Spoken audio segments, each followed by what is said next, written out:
মই বদলাডাঙাপানী হাইস্কুলত 2017 পৰা কাম কৰি আছোঁ। আপোনাৰ ঘৰ ক'ত দাদা? মোৰ গুৱাহাটীত। কিমানজন এনেকুৱা ট্ৰেডৰ শিক্ষক কুন্তলী অঞ্চলত আছে? কুন্তলী অঞ্চলতে প্ৰায় 25-30 জনমান আমি বাহিৰৰ শিক্ষক এনে কাম কৰি আছোঁ ইয়াতে। আপোনালোকৰ লগৰ কোনোবা এনেকুৱা অসুবিধা পোৱা বুলি আপোনালোকক জনাইছে নেকি? কিবা এইখন অঞ্চলত কিবা অসুবিধা পোৱা বুলি? মই জনাত কিন্তু তেনেকুৱা বিশেষ অসুবিধা আজিলৈকে পোৱা নাই। আৰু ধৰক বেছিখিনিতকৈ মই ধৰক অলপ বয়সতো তেওঁলোকতকৈ ডাঙৰ, তেওঁলোকে যিকোনো অসুবিধা হ'লে সাধাৰণতে মোৰ লগতে শ্বেয়াৰ কৰে। গতিকে তেনেকুৱা অসুবিধা নিশ্চয় আমি পোৱা নাই। তাৰমানে সংবাদ সেৱীসকলক মই ধন্যবাদ জনাইছোঁ আৰু নমস্কাৰ জনাইছোঁ। আচলতে দল সংগঠনে কোৱাৰ নিচিনাকৈ হয়তো মোৰ মতেৰে 100% এই কথাটো সত্য নহয়। এই সম্পৰ্কে মই ক'ম যে অপৰাধীৰ কোনো আচলতে ধৰ্ম নাই, অপৰাধীৰ কোনো জাতি নাই। গতিকে অপৰাধী য'ত ঘটিছে হয়তো তেনেকুৱা জেগাখিনিত বেছিখিনি আমাৰ শিক্ষাগতৰ হাৰটো কমৰ কাৰণেহে এই অপৰাধজনক ঘটনাবিলাক ঘটিছে। কাৰণ টাউন বা এনেকুৱা চহৰ অঞ্চলত আমি ঘটনাবিলাক কিন্তু দেখা নাই।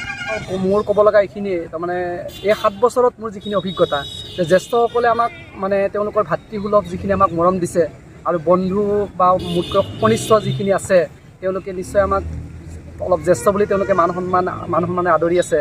গতিকে এইখিনি হৈছে আমাৰ ক'ব লগা প্ৰথম কথা। আৰু সভ্যতা সংস্কৃতিৰ লগত ক'ব গ'লে ধৰক অসমীয়া সংস্কৃতিৰ লগত এই মানুহখিনিয়ে, যদিও মুছলিম মানুহ বা মিয়া মানুহ, তেওঁলোকে ধৰক অসমীয়া ভাষাটোক আদৰি লৈ পেলাই বেছিভাগ অসমীয়া মাধ্যমতে তেওঁলোকে ল'ৰা ছোৱালীক পঢ়াই আছে।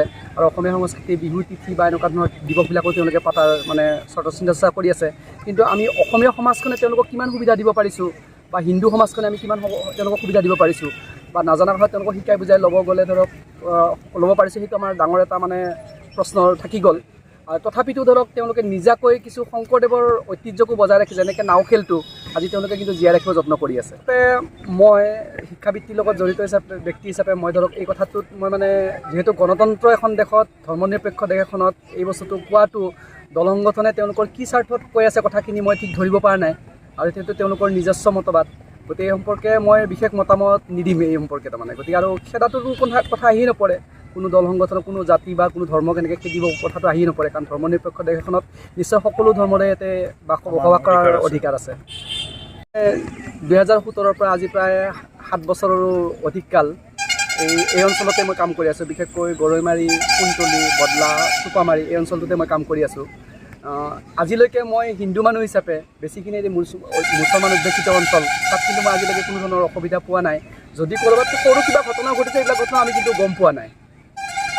ক্ষেত্ৰত মই ক'ম যে গোটেই মানে সমাজখনে যেনেকৈ ধৰক আমাক আদৰি আছে হিন্দু মানুহ হিচাপে, মই বিশেষকৈ ইয়াতে আমি যিখিনি মৰম চেনেহ বা ধৰক এটা সন্মানো পাইছোঁ কিন্তু বাহিৰৰ শিক্ষক হিচাপে, বাহিৰৰ ব্যক্তি হিচাপে। গতিকে এইসকল মানুহক আমি ধৰক এটা কেতিয়াও বেয়া দৃষ্টি আমি চাব নোৱাৰোঁ বা নাচামো আমি। গতিকে সকলোকে মোৰ এই সংবাদ মাধ্যমৰ যোগে তেওঁলোকক আমি যথেষ্ট মোৰ ফালৰ পৰা সন্মান জনাইছোঁ। ধন্যবাদ।